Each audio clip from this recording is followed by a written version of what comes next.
Ке ги потврдат ли мерните станици правичните сознанија дека на поедини локации на Осоговските планини дува доволно ветер за да се инсталираат ветерници за производство на струја.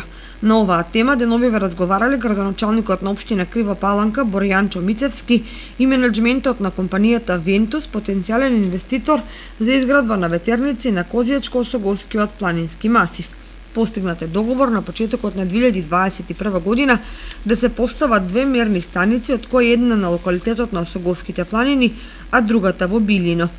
Од мерењата се очекува да се добијат првите валидни параметри и да се потврдат сознанијата дека воздушните струења се доволни за рентабилност на системот ветерници. Доколку се исполнат сите предуслови, во втората фаза со помош на странски стратешки партнер од Германија ќе се пристапи кон изградба на 66 ветерници. Производството на електрична енергија од вакви алтернативни извори представува инвестиција за иднината, бидејќи е во согласност и со еколошките тенденции на кои светот и придава примерно значење.